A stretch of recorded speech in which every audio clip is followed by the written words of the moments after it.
Welcome back, everybody, to the KC Sports Report. I'm your host, Michael Darcy. And once again, I am joined by my friend Josh Fan of ShowMeFootball.com and ArrowheadAddict.com. And for the first time in a long time, we are once again reunited with our guy, Lucas Murphy from the Drop and Drive podcast. My friend Lucas, what is going on? Oh, man, what isn't going on? I mean, to be That's honest a great with question. you, my wife and I just welcomed our second boy into the world on December 15th. So anyone out there who has kids understands that literally soaks up 99.9% of your time. So yeah, that's actually what I've been doing. With the 0.1%, I've been actually writing and for KU Blue Wings Rising, and then doing my baseball podcast. So that's really what's been going on. So awesome to have you back, man. And this whole hour is going to be filled with Super Bowl coverage, and we're going to get to inject a new opinion and a new viewpoint because the viewers have had to listen to me and Josh all week, and I'm sure they're pretty sick of that. Lucas, I missed you when we were going through that stretch against the Broncos and the Texans. We went to overtime with them, and me and Michael were like, "This is a disaster." You were always that guy that would pull us back down to earth, and we didn't have that for most of the season. No, we didn't have to go through it a lot because it wasn't like when we did Kingdom Crew at the beginning of 2021. The beginning of that season was just a mess. Oh yeah, so we never had anything like that. But yeah, I know you guys pulled it along. I jumped in on a few of them, and you guys kept it above water. Exactly. Oh, yeah. I mean, that's why we love having Lucas on. He's the eternal optimist, and me and Josh are kind of pessimistic at times. So it's good to have somebody that can kind of tell us, hey, guys, it's going to be okay. I've seen some bad Chiefs football, and this ain't it. Yeah. So the Eagles and the Chiefs are obviously facing off in Super Bowl 57. Unbelievable that the Chiefs are in their third consecutive Super Bowl in the last 5 years. A great streak. Lucas, what are your initial thoughts about this game? Josh and I have kind of talked about it. We think it favors the Chiefs in this game, but what are you thinking?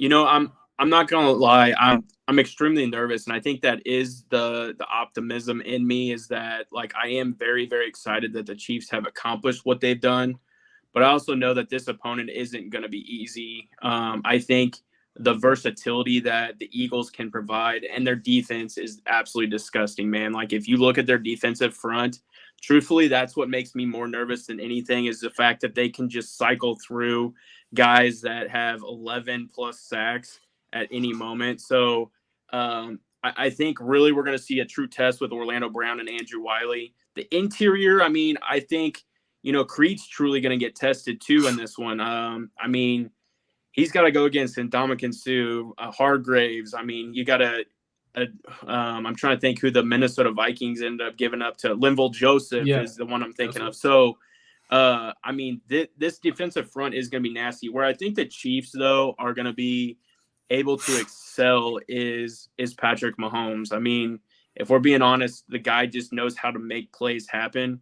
And the final thing I'm going to say is really like, let's just hope we're healthy. Because I think that is also something that could really hinder the Chiefs, is the fact if we're not coming into this with 100% power. I mean, I think Mahomes' ankle is still going to be something to watch. I've had high ankle sprains playing baseball numerous times, man, rounding bases and roll your ankle. And like, even that stretch that they've had, I mean, I'm obviously not getting NFL type of treatment, but it's definitely something to pay attention to. And then obviously Kadarius Toney. I just want a fully healthy. Like I think this is going to be one of the best Super Bowls, one of the most watched Super Bowls in history. So let's see 100% go at it. Josh, you want to add anything to that? Yeah, no, I agree with most everything Lucas said. Like, the one thing I'm worried about in this game is that Eagles pass rush. Michael and I talked about it earlier this week about, what's one thing we'd probably be worried about in this game. And we both said the pass rush, just because, like you said, the amount of depth and talent that they have on their defensive line is just insane. And I know it's a model that a lot of us want the Chiefs to try and replicate, is just having so many pass rushers, and maybe we'll get that next year. They're definitely making progress. I mean, they made some great additions this year of their own, like George Karlaftis and Carlos Dunlap, but nothing compares to that Eagles D-line this year, because even though the Chiefs were second in the league in sacks right behind them, the Eagles still had 15 more than the Chiefs, and that's just it's insane. Health is a big one too. I agree. We'll have to watch Mahomes' ankle. I think him having 2 more weeks of rest is going to be really good for him, though, because if he was able to, throw for 300 yards and 2 touchdowns against the Bengals just 1 week after the injury. You have to think he'll be in pretty good shape for this one. And then, the receiver group, their health is really a big one, because if we see like Tony and Juju go down again, because both of their injuries were ones that could probably need more time to heal, but I mean, it's the Super Bowl, so they're going to play. Like that knee, I know that Juju has had bothering him. It's been an issue for quite a while now. So hopefully he's able to stay in the game, because if you get down to a situation where it's just Marquez Valdes-Scantling and Travis Kelce again, even though I like those guys a lot, I don't know how far that's going to get you against a team like the Philadelphia Eagles. Mark my words. I'm not trying to interrupt you. Sky Moore is going to have a monster game. Well, funny that you say that, because Andy Reid said something earlier in today's press conference about there's going to be a guy that nobody expects steps up in this game. It could be Sky Moore. I mean, I don't think that Marquez Valdes-Scantling is going to be that guy, but I wouldn't be surprised if maybe we saw he said it's no one that you expect at this point. Looking at his postseason, Clyde Edwards-Helaire. No, we're not going there. We're not going there. We're back, ladies and gentlemen. We're back. Hey, honestly though, I did mention this today, and I don't think he's on the active roster, but that would be pretty sick if Melvin Gordon would make an appearance. But I think the possibility that Melvin Gordon can win a Super Bowl is pretty awesome in itself. That is, because he talked about how like he shouldn't even be on a practice squad, and that's where he's at. So yeah. Let me go over the injury report really quickly, because good signs from the injury report. The final injury report before the Super Bowl, everybody was a full participant except for L'Jarius Sneed, who was limited Thursday with a knee injury. Wasn't it a concussion injury before this? Yeah, concussion. Yeah, he got smoked. Yeah. So a knee injury doesn't exactly have me super confident, but the fact that everybody else practiced in full, like a couple days before the Super Bowl, was a big deal for me. Now, they might not be 100% in this game, but at least they're going to be out on the field, because the Chiefs are going to need Willie Gay. They're going to need L'Jarius Sneed against this Eagles offense that, actually puts up the same amount of points per game that the Chiefs do, 28.7. They actually put up the exact same amount of points. I forget what the number was, but it's 28.7. Yeah. It's amazing. They're both tied for first in the league in offensive points per game scored. So I do think the Chiefs offense is better, but that offense is really good. And Lucas, you kind of talked about it off the recording. I mean, what are your thoughts on Jalen Hurts in that offense? Man, I'll be honest. I've been a huge Jalen Hurts fan, and I think what is going to be interesting is who matches up with who. And this is something I've discussed with so many different people, because A.J. Brown is a very big-bodied receiver, but do you want your most experienced corner in L'Jarius Sneed covering him, or would you rather him be in a slot situation, or more likely on a Devonta Smith? I'm also concerned with who could potentially cover Dallas Goedert, because obviously he has the potential to really be lethal. So are they going to stick a linebacker on him and maybe Nick Bolton, or are they going to let the safety over the top really kind of study on him and them double down? I think for me, that's going to be a big thing. And then obviously you're going to have to spy. You're going to have to find a way to keep Jalen Hurts contained, because we know he likes to go out the pocket. And with him even actually being injured and having shoulder problems, I think they might look to actually run the football more than they do pass potentially. And it has been brought to my attention, like Jalen Hurts really doesn't throw for a lot of yards in these big games. So that's also something I'm really going to pay attention to. I just think, like, with us going into it with such a young secondary, their offense can somewhat expose that.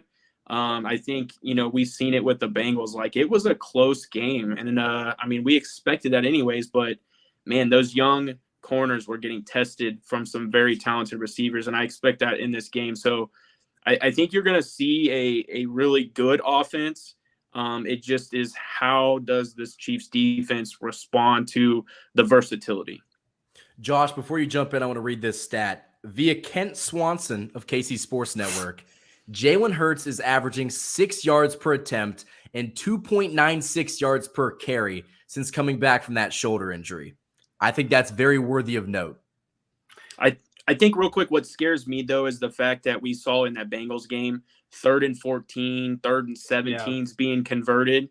That can't happen in this situation, because, like, he isn't going to really be expected to throw in those situations. And if those are being completed, it's going to be an issue later on because he's going to be able to use his legs. Go ahead, Josh. Yeah, no, that's a really good point you actually brought up, because that's been an issue with Spags' defense is really for the entirety of his tenure here. The Chiefs always seem to give up those 3rd and forever plays. It's very frustrating. And yeah, I mean, they can't afford to let that happen in this game. Once or twice, okay, maybe you can survive that, but you can't be letting it happen every single time they do it. And the fact that the Bengals were confident enough to chuck it up to Jamar Chase in double coverage on like 4th and 6 at that point in the game, I think says a little bit something, even though I am really impressed with these young Chiefs DBs this year. They can be tested, and I think the Eagles will test them as well, and they have every right to, because they have one of the best wide receiver duos in the NFL this year in A.J. Brown and Devontae Smith. But I do really feel good about this Chiefs defense. I'm confident in them. What I'm going to be more paying attention to, and I made a video about this yesterday, is how the Chiefs handle the Eagles when it comes to short yardage situations, because the QB sneak with Jalen Hurts has been like the most successful play all year from any team. And I wonder if the Chiefs will try to combat that at all, or if they'll be able to get pushed to keep those like 3rd and 1s, 3rd and 2s. Don't let the Eagles convert on every single 3rd down, because the Eagles were top 5 this year in 3rd down conversion rate. You just can't let them stay on the field. Like, that's what it comes down to. The Chiefs offense is going to have to kind of control the pace of this game. And as much as the Chiefs defense kind of bailed them out in that Bengals game, the offense is going to have to do more, because I don't think that they're going to be as good against this Philly defense or this Philly offense, because they can run the ball a lot better than the Bengals could. Are you guys concerned at all with Chris Jones lining up against Jason Kelce? Because to me, I mean, I get that Jason Kelce is a little bit lighter as a center, but there's a reason why he is sometimes considered basically the best center in the league. Like, to me, that is almost a glaring thing, because I mean, that if you go across that offensive line too, I mean, they're pretty solid all the way across. And I mean, is Chris Jones going to be able to do anything against him at all? Because then if he does break through, is Hurts going to use his legs to then get out and get away from him? I don't know. What are your guys' thoughts on that? So I think Jason Kelce is one of the guys in the league that can go up against Chris Jones one-on-one very consistently. You notice when Chris Jones is playing a lot of these other teams, I mean, basically the entire playoffs, Chris Jones has been getting double teamed like every single play. If the Eagles don't have to double team him, you know, that takes away a dimension of the Chiefs defensive line, because a lot of their success comes from Chris Jones eating double teams and opening things up for other guys. If Chris Jones isn't drawing double teams, then that could spell trouble for this defensive line. But I also will be interested to see how much they move Chris Jones around on this line, because they did that against the Bengals as well. That final sack in the 4th quarter that Chris Jones got, he was lined up at the edge. And I know Lane Johnson, the Eagles tackle, he is playing with a torn groin right now. So I wonder if they'll try to attack that matchup specifically. Honestly, I might be in the minority here, but I love the way Chris Jones is playing right now. And I think Jason Kelce is one of the best centers in the NFL. I don't know if he's better than Creed Humphrey, but he's been so consistently good for such a long time that if you do have him as the best, I'm not going to fight you on it. But I really believe that Chris Jones can beat Kelce 1v1 consistently. And that's no shade towards Kelce. I just think Chris Jones has been that good. And I think he's motivated to win this game. Not that Kelce isn't, but after coming off of that performance, it's going to be tough to block that guy. I mean, this is the Super Bowl. I mean, that's you're going to get the best from everyone, and you should. I mean, we've been saying, like, if you can't get hyped up for a game like this, then you shouldn't be playing in the NFL. I mean, this is the elite game of the year. Like, this is the whole point. So, like, yeah, we should see Chris Jones trying to play as much as he can. Like, we should see that playoff Frank Clark that, I mean, just shows up. Yeah, shows up in the playoffs. I'm a big Frank Clark advocate now.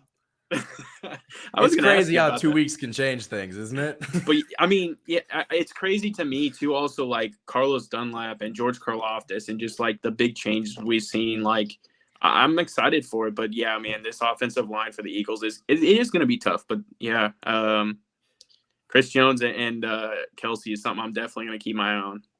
It's one of like the individual matchups in the game that you're going to have to look at. My one question for Josh before we move on to talking about the Eagles secondary is if Clyde Edwards-Helaire has 100+ rushing yards and the Chiefs win the game, would you buy his jersey?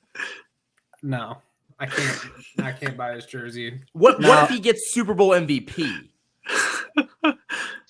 Didn't you already ask me this week? But I think this has legitimate weight now. Hey, if you wait till after the season, you probably could get it on discount because he ain't gonna be on the team after that. Yeah, I just it's such a far out possibility that I don't even need to answer that. But the real question is, did you go get a Frank Clark jersey now? I won't get his jersey, but I'm satisfied with his performance this postseason. I'll tell you what, if Frank Clark gets 2 sacks and the Chiefs win, I'll buy his jersey. And I'm not the biggest Frank Clark fan, but on a serious note. Well, on a serious note with Frank Clark, like I've joked about like hopping on the Frank Clark bandwagon and stuff, but like he genuinely has had a really good postseason. And I always question the playoff Clark label because I thought his 2019 postseason performance was a little bit overrated in a lot of ways. But like this postseason, like he's genuinely like done a really good job and like he's gotten sacks on his own. So, I mean, that's all I've been asking the guy to do. I'll buy his jersey. If he gets 2 sacks and the Chiefs win, I'll buy it for sure. But I want to talk about the Eagles secondary because the Chiefs secondary has been the one that's kind of been picked apart recently. But the Eagles secondary is very good. It features some very good names. And I think they actually had the #1 passing defense in the league this year. I think that they are in a prime position to get exposed because they've never faced a guy like Patrick Mahomes. Trust me, we're going to get into that conversation later. But what do you guys think about the Eagles secondary? Lucas, you want to go first? Yeah, that's fine. Big fan of Darius Slay. I've always been. I think he's finally getting to shine. Gardner Johnson, obviously coming over from the Saints, was a huge pickup. James Bradbury, obviously, I think James Bradbury is somebody that can get exposed, but there was a reason the Chiefs were also interested in him. I mean, he's a very talented corner.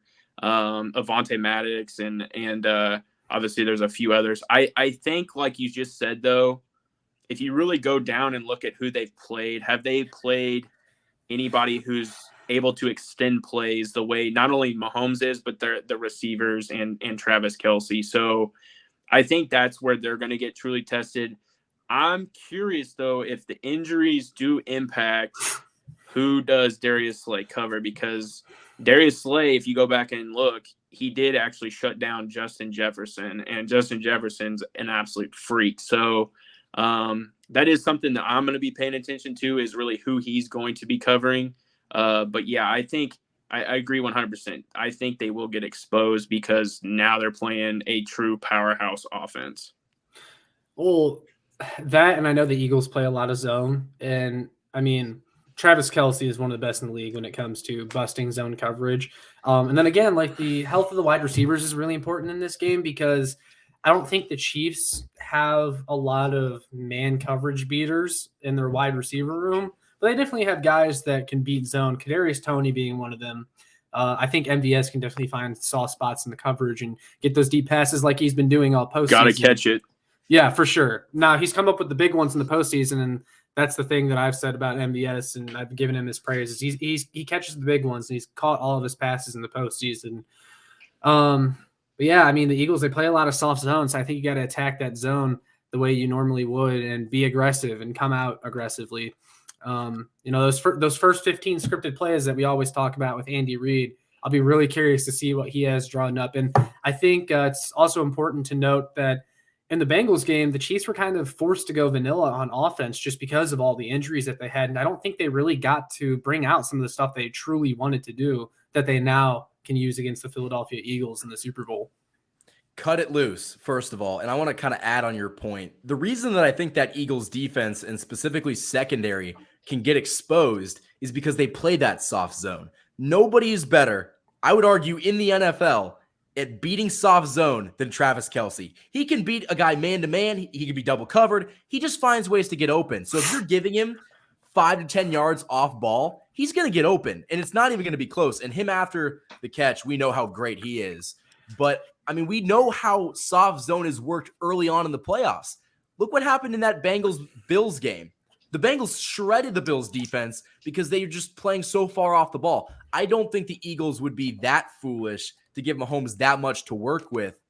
But like Josh said, I don't like our odds going man-to-man just because we don't have a lot of guys like we have in years past that could really get a lot of separation. We don't have Tyreek Hill anymore, and that's kind of where you do miss him. But if the Eagles are going to play soft zone, I think that really works out in the Chiefs' favor. I think we got to look at, too, how Mahomes does respond to a blitz. I mean, he performs better when he's being blitzed, and that's obviously what we're facing is really is the number one pass rush, in my opinion, in the NFL outside of the 49ers. So, I mean, that's a big thing. But also, like, who's covering Kelsey? Because if they stick a linebacker on him, that's not going to go well for them at all. And the Chiefs the Eagles linebackers have not been great this year. You put a Kobe Dean on Travis Kelsey. Good luck. And I mean, Hassan Reddick is obviously coming off the edge as a linebacker, but he's not a coverage guy. So I don't know if they're going to have Gardner Johnson covering him. That's the one that it's puzzling me, and it's like Roquan Smith, maybe. I mean, they're gonna expose that guy. They're gonna expose whoever it is, and that's where, like you said, the soft zone is gonna get exposed. Yeah, especially if the Chiefs' offensive line is holding up, at all in this game. If they're just getting beat off the snap like they were in Super Bowl 55, it'll be a different story because he won't be able to extend plays as much as he would like to. But if he's just getting even a couple seconds, and I think the game plan has also been designed where Mahomes gets the ball out quick. Because, I mean, these coaches know what they're doing. They know that this Eagles pass rush is one of the best in the league, and I think they're going to account for that. You're going to see a ton of jet sweeps. You're going to see a lot of bubble screens. You're going to see a lot of screens to, like, Jerick McKinnon, which I'm all for. And I mean, I think McKinnon, if Mahomes goes off for like 350 or whatever and like 3-4 touchdowns, then obviously that's MVP. But I could see McKinnon even winning it potentially because I really think they're going to utilize him in the pass game because of the screen game. The jet sweeps, are going to be coming across because you're eliminating that pass rush and you're really kind of exposing the secondary by, really the receivers are good blockers. I mean, they really are. So I think that's the game plan going into it. And I think, like you said, getting the ball out quick is going to be something Mahomes is going to do. And those are easy ways to do that.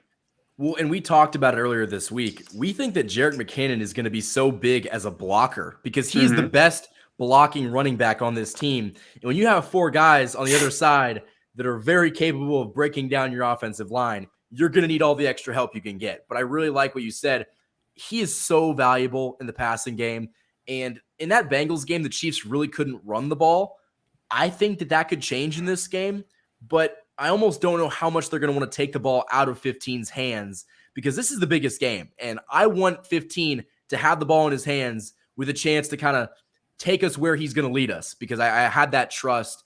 And I think that Andy Reid is going to have the best game plan that we've seen because I really think that he's motivated to beat his former team because I was writing an article for KCSportsReport.com, and we seem to kind of forget how Philly fans disrespected him and kind of threw him out of that city and really weren't very gracious for what he gave that city, considering they had Donovan McNabb and like just a bunch of subpar talent, and he took them to the NFC Championship game year after year. He even took them to a Super Bowl. I don't even know who the quarterback in that game was. It McNabb?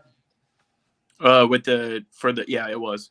Okay. Well, the fact that he took him to a game with him, it's very impressive. And I think that Andy Reid's play calling and the offensive schematics are going to be one of the biggest factors in this game. And one thing that I want to bring up, I've been thinking about this for a long time. Let's say it's fourth, even third and goal at the 1. You have a chance to go up a touchdown. Are you going to let Patrick Mahomes dive over the end zone line and just get that touchdown? QB sneak. We haven't done it since that game in Denver. Do it now. It's gonna either gonna be Noah Gray or it's gonna be one of those tight ends.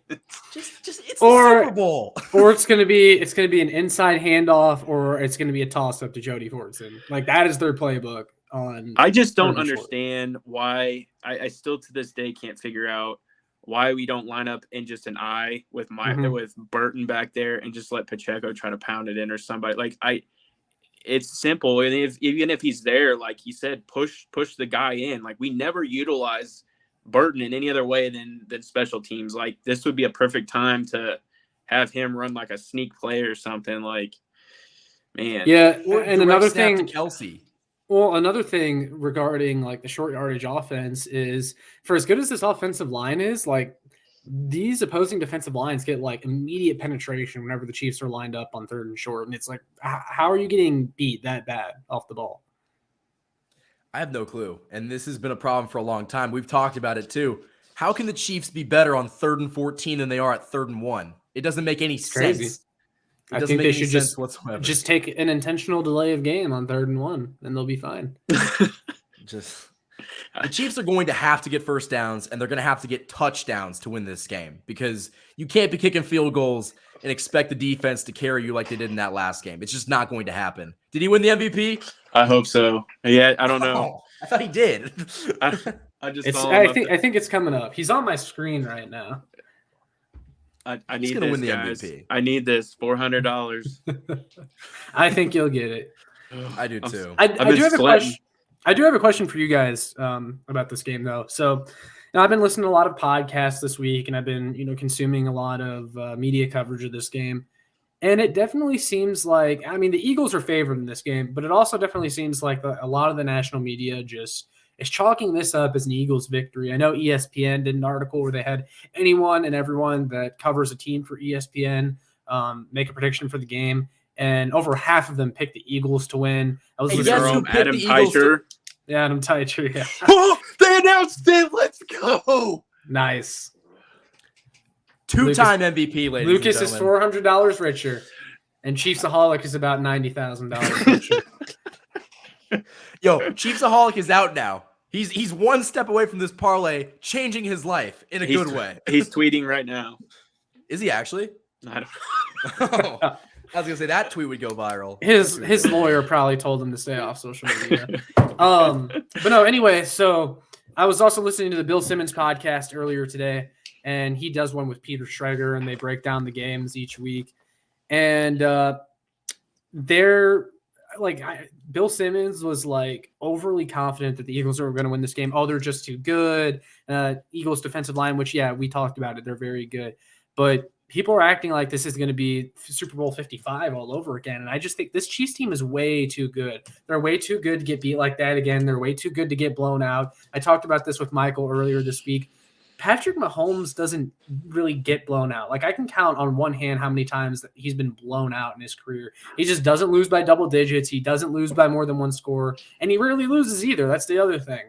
And I think people just are kind of discrediting the Chiefs a little bit. And I know there was a list made of like the top players in this game, and the top 2 were Mahomes and Kelsey. And then like the next 7 or 8 were all Eagles players. And it's like, this is a team in the Chiefs that were tied for most Pro Bowlers this year. They have a bunch of All-Pros. You got Chris Jones, who was a Defensive Player of the Year finalist.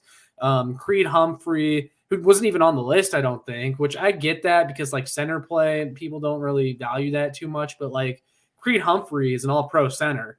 And honestly, it's crazy to me the disrespect the Chiefs are getting. And I don't like getting into the whole trying to make ourselves an underdog thing. But I think once again, people are just discounting the Chiefs. I don't know how you guys feel. Go ahead, Lucas. I'm going to say, yeah, I agree 100%. But I prefer it that way because I think we see how the Chiefs respond and play when they're given that type of fire. I wish it was honestly more crap talking, I guess, from them, because I think we react to that. Obviously, we saw Kelsey's response multiple times to the mayor, and like we saw how a lot of the team reacted to what was being said about Burrowhead and things like that. I think the only unfortunate thing is like Jalen Hurts and Mahomes are pretty tight. Obviously, the Kelsey brothers, with this being, the the return of Andy Reid really with both teams, and I just don't think you're going to get as much with that. So I could see why. And also in the grand scheme of it, the Eagles are truly the underdogs because, I mean, look how far they came from where they were to where they are. So to me, like, I get why the narrative is on the Chiefs too. Like, look how many times we've done this since Mahomes has been here. Like, it gets old for people who are not fans of them. So yeah, I can see it, but it's really, I'm okay with it. I'm okay with it because I think it does fuel the fire. I love the disrespect. I absolutely love it because I think that we've seen it over time. It always comes back to bite the people in the ass. And if I could be wrong about this, but I believe the Chiefs were favored in Super Bowl 55. They were the team that was going to kick the shit out of the Bucs, and that did not happen. I remember that game going into it feeling pretty confident, very cautious about the offensive line, but I think that we were favored and we were picked to win.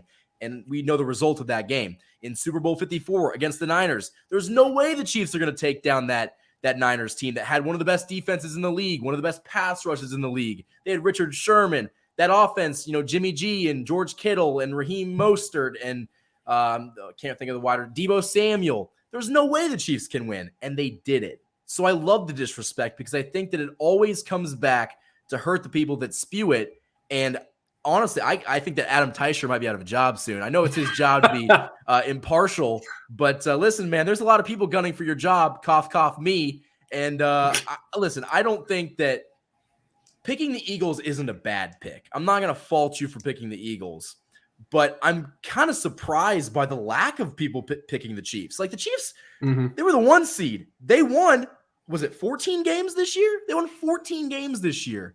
I mean, they're also more battle tested too. Exactly. They have, and the Eagles coaching staff, they've never been in a Super Bowl. The Chiefs coaches, they've done this before multiple times, and the Chiefs have the experience. They have the MVP now, which, by the way, quick update on that MVP voting. Patrick Mahomes got 48 votes. Jalen Hurts got 1, and some dumbo out there voted for Josh Allen for MVP. Did you see the disrespect Chris Jones got? 1 vote for Defensive Player of the Year. Are you kidding me? Quinnen Williams got a vote. Like, okay. Micah Parsons didn't get any. Yeah, it's insane to me because when Aaron Donald won and everyone was last year and everyone was complaining that TJ Watt should have gotten it, the argument for Aaron Donald winning was, oh, he's defensive tackle and what he does is more difficult, and he led the league in pass rush win rate and everything like that. Chris Jones did the exact same thing this year and gets 1 vote for DPOY. If Chris Jones's name was Aaron Donald, he'd be the Defensive Player of the Year. And I guarantee you that he would have won Defensive Player of the Year if that Bengals game happened in the regular season. I guarantee you. But the fact that, he would have been Defensive Player of the Year if he didn't have 2 sacks wiped off the board due to penalties. Yeah, it sucks. But hey, I like Chris Jones having a chip on his shoulder. I like Frank Clark. I mean, that could be the fuel right there too, man. Like that could really make him mad. I mean, 1 vote. Yeah. And like people say, oh, the players don't read into stuff. They do. If you played sports before, you know how people use the slightest thing as motivation. Michael Jordan would take anything personal. And I think Patrick Mahomes, I mean, he's a petty guy, and I like that about him, but he hears everything. And it's going to be hard to have that underdog mentality if you're Mahomes just winning the MVP, but that defense is going to have that, everyone doubts us mentality, and I really think that they're going to be able to do enough. But one thing that I also wanted to talk about, apparently there's some sickness going on down in Arizona right now. Chris Jones wasn't feeling great. Apparently Travis Kelce was talking, and it sounded like he had a lot of congestion. So do you think that that's going to affect him come game time? No. I think it's more of a weather change thing down there in Arizona. I wouldn't be surprised if a lot of Eagles players were going through the same thing. Arizona is also very dusty too. Yeah. So yeah, I'm not worried about it. I think what I was going to ask you guys this. I mean, I think we're well past that, but in the AFC Championship game, do you think the reason why Kelce shoveled past that ball was because he truly was having back issues? I thought it was just total improvisation from Kelce. I know he tried it with McKinnon, like a few plays later or something. I think that one might have been drawn up beforehand. I think the back issues with Kelce were legitimate though, because Jay Glazer before the game just hours before the game said Kelsey was a game time decision. Now everyone else was saying that Kelsey was going to play, which I think was true. And I think maybe the report that Jay Glazer got was maybe a little bit not fully accurate. That said, I know Jay Glazer is like super plugged in. So I think Travis Kelsey, we all knew he was going to play in that game, but I definitely think that injury was a little bit more than Chiefs fans were wanting to acknowledge. So not that I am more plugged in than Jay Glazer, but I was working for the Chiefs this year, and I remember asking my boss, who I probably shouldn't out her because she could get fired. Well, she's not going back, so she's fine. But she was talking about how the injury report works. And regardless of what it was, it could be an ingrown toenail. They have to mark it down. The league requires them to mark it down because they even said that about Jerick McKinnon's injury leading into the Super Bowl. It was like, yeah, it wasn't anything to worry about. They just have to mark it down. And I think the back spasms thing, yeah, he probably did have some back spasms, but I don't think that it was anything that was going to, like, I wasn't worried whatsoever that he was going to miss this game. It wasn't something that was going to keep him out of the game, like I said, but I definitely think it was bothering him. Yeah, because I'm just curious. I don't think it'll affect him now. I mean, you've had plenty of time to get the chiropractor on you and work you out. But, yeah, I just was curious to get your guys' thoughts. I think those shovel passes could have been related because it was just awkward how he did it, like, almost back-to-back plays. Like, man, I don't want to be touching this. So, yeah. No, that would make sense. So, but hey, one question, real quick for you. I do have to actually jump off. Our little guy is throwing a fit. No worries. So no worries, Lucas. I appreciate you guys having me on. We definitely are going to be doing this again. Wait, before you go, could you give us your final prediction? All right, I'm going to say 35-28 Chiefs. I like it. I love it. Ladies and gentlemen, Lucas Murphy, Drop and Drive Podcast. Hopefully whenever you come back, we'll be celebrating a Super Bowl win, Lucas. Hope so, man. I got a bottle of whiskey back here. I'm ready to crack open for it. So I'll be doing it with you guys. So all right. Okay, sounds good, bro. Take it easy, guys. Oh, man. That was Lucas Murphy. It was great to get him back on and hear his thoughts.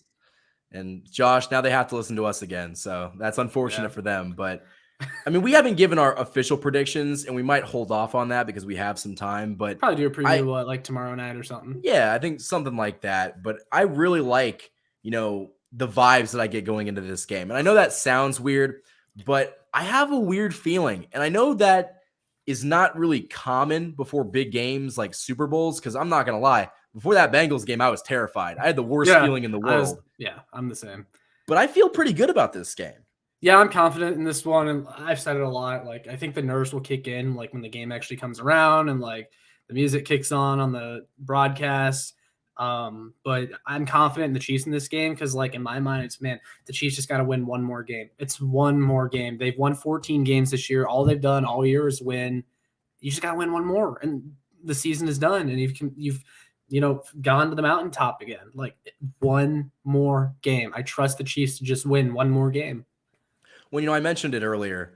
I think the Andy Reid coaching advantage, a pissed off Andy Reid, is going to do numbers. Because one thing that we don't really talk about enough is like was it a couple days leading up to the Super Bowl last time?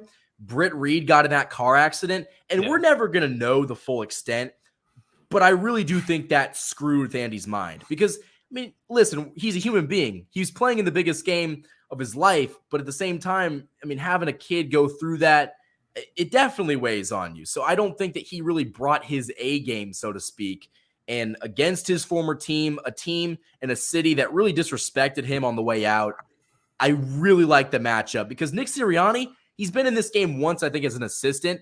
This is Andy Reid's 7th time being here if you combine all of his different coaching experiences. Yeah, it's honestly pretty crazy. I mean, you got Steve Spagnuolo as well, who is a 3-time Super Bowl champion.